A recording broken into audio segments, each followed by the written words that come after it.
So from our beautiful blue planet to one just around the corner, NASA's Juno space probe has been orbiting Jupiter since it arrived at the planet in July back in 2016, taking some incredible photos and, of course, collecting very amazing data. The most recent images it sent back to Earth revealed some pretty interesting developments in the storms on the planet's surface. And we're joined this morning by our resident guest, space expert, Dr. Imogen Whitten, as the weather around us goes absolutely crazy. It goes completely Jupiter on us. It just went Jupiter, man. Right, Doc, welcome back. Awesome to have you here. Hi. So, Imogen, tell us about what these new images have revealed about Jupiter's storms.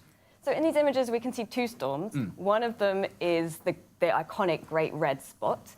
And in the new image, the other thing that you can see is this other slightly smaller but still colossal storm, which was actually formed when three smaller storms merged in the year 2000. And we now think that this is how the Great Red Spot formed over 300 years ago. It's terrifying because these storms are, when we say massive, just how big are they? Well, like, So the smaller oval BA storm is larger than the Earth. And yeah, exactly.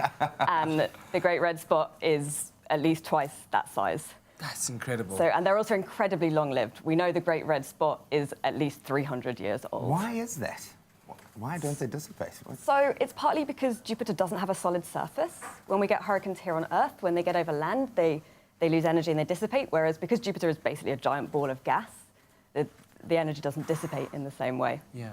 And, I mean, this is a massive planet we're talking about, Jupiter, big enough to become a star. How does that work? Yeah, so Jupiter is by far the most massive planet in the solar system. In fact, it's got more than twice the mass of all of the other planets combined. Yeah, I know. And it's actually made of very similar materials to the Sun. It's mostly hydrogen and helium. So if it was just a little bit bigger, it actually could start becoming a star.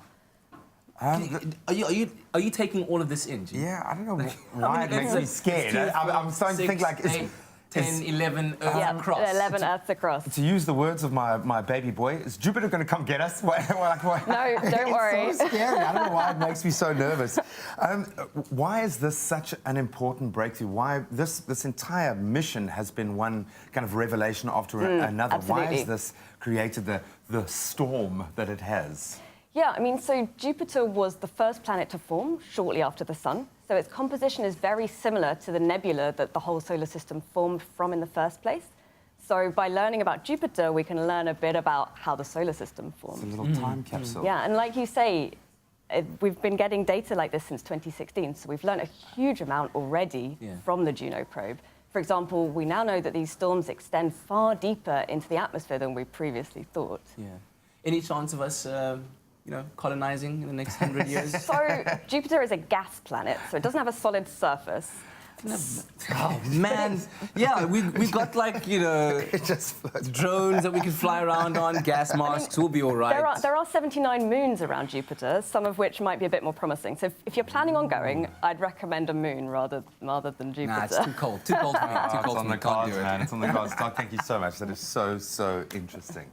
So unbelievable new information emerging. If you think the storm in your part of the world is crazy, just think about Jupiter.